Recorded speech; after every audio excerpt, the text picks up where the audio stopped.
Twitter. What a marvel you are. I think I found out that I wasn't going to fit in on that site when I discovered just how much the twits love Meghan Markle and hate Rachel Riley. Bad choices.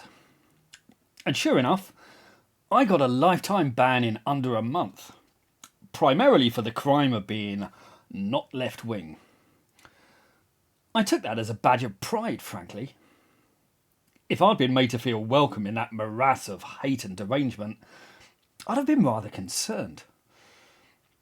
Whenever I get wind of what's going on Twitter, I feel a surge of relief that I've been banned from that club. And there are a few better examples of that than whenever the topic of communism gets raised, as it did today. Because when communism is trending, then you can be sure that 90% of the twits will be in favour of it. And they're not just supportive, they're full of gushing praise, quite staggering conceit, and laughable contempt for anyone who questions the merits of communism, despite the fact that it's the single most failed experiment in the entirety of human history. There have been many appalling, crushingly stupid ideas in human history. The anti-vaccination movement, QAnon, critical race theory, but communism is still the king, the unquestioned ruler of all of humanity's dumbest ideologies. Yet its advocates are still persuaded that they're the most enlightened, intelligent beings on the planet. Most of their defences seem to revolve around the fact that capitalism isn't perfect either. And because it isn't perfect, then it's obviously worse than communism. Now, I'm going to cover the assets of free market capitalism in more depth in other films. But it's worth pointing out a few things that capitalist states have that communist ones don't. We have more than one political party. We have free elections, free choice, the liberty to change jobs or to move house. We can travel abroad, go on holidays. We have free speech, to an extent. We have a vibrant and open culture. We have fiscal prosperity and material comforts, well-stocked shops, and a variety of restaurants. We have an autonomous press, and crucially, an independent judiciary and the rule of law. States which aspired to communism had none of these. Its supporters should try condemning communism in a communist state and see where it gets them. They're oblivious to how they enjoy comforts and liberties which were denied to 1 billion people for most of the 20th century. The difference between communist states and free market liberal democracies is as sharp as the distinction between heaven and hell. But remarkably, those who've been given the keys to the pearly gates yearn instead for the Stygian depths, while impugning any who have the temerity to question their superior wisdom. People who enjoy all the benefits of capitalism continually rail against them, while craving poverty and slavery instead. And poverty and slavery are the inevitable consequences of any state that aspires to communism. Any form of communism or socialism is, by definition, a collectivist ideology. It's thus inimical to individualism, or, as it's otherwise known, freedom. Communism depends on the full cooperation of every single person in the state.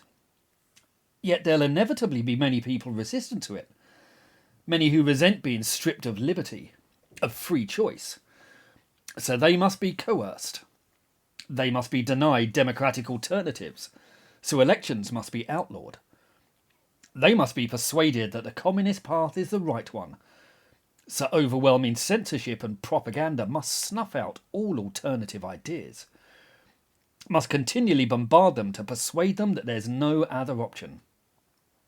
Yet even this is insufficient, so a police state must be erected. It must employ terror to force the compliance of the population. And so the camps, the torture, and the genocide swiftly follow. This is why every extreme collectivist and left-wing state has followed exactly the same pattern. Terror's not an aberration of the socialist communist path. It's an inevitable consequence of its implementation. In short, communism offers no carrot, so it must rely ever more regularly on the stick. Yet that's not the only consequence, because it's impossible to maintain adequate levels of efficient and quality production once all incentives have been stripped from the workforce and the market, as they inevitably must under any system that aspires to communism. So production plummets, economies collapse, shortages proliferate, and famine follows. Famine struck Russia, Ukraine, China, North Korea, Cambodia, Ethiopia, Angola, and numerous other socialist states. Those who defend communism dismiss such examples as totalitarian dictatorships that have nothing to do with communism. But the truth is that communism has dictatorial totalitarianism written into its DNA. That's exactly why these disasters keep on happening. And everyone who's lived under a communist state would happily give every single one of these deluded little activists a hefty slap. And they would deserve it. Maybe it'd wake them up. There's nothing in human history that's proven more destructive. And there's nothing that's quite such colossal mountains of evidence to catalogue its monumental failures. But there'll never be enough evidence for the faithful. And despite everything that's happened, they're increasing in numbers again. And then, of course, there's Twitter. Twitter, which claims to be motivated by values, which claims to be objective, which purports to strive for impartiality and kindness. But here it is, laid bare again. Twitter is the most partisan forum on the planet. It's little more than an engine for the enforcement of politically correct, far-left dogma. This is Twitter in a nutshell. It's a site that condemns and bans Donald Trump while defending and promoting Stalin. There's zero chance that Twitter would allow a single Nazi apologist on their site. Yet they allow countless thousands, if not millions, to apologise, deny and defend communist genocide. I mean, we all knew this. It's just nice to see it revealed with such overwhelming, undeniable evidence. I'd like to point out that I don't want to see any of these people banned. I believe in freedom of speech, and I think it's a good idea to keep nutters like this in plain view, where we can keep an eye on them. Still, Twitter was started by this guy, and he's like the living incarnation of the classic cult leader. So really, what do you expect? You're bound to end up with a site populated by communists and nutters when you let this guy be in charge of the narrative. Dorsey and his successors have enormous power in deciding who gets to have a platform and who doesn't. And that might not be an entirely good thing.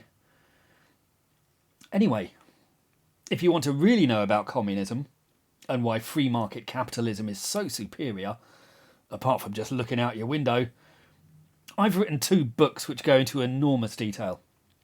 They're called The Tyranny of the Left, and they're available on the links below. Please do feel free to pick them up and let me know what you think. Thank you.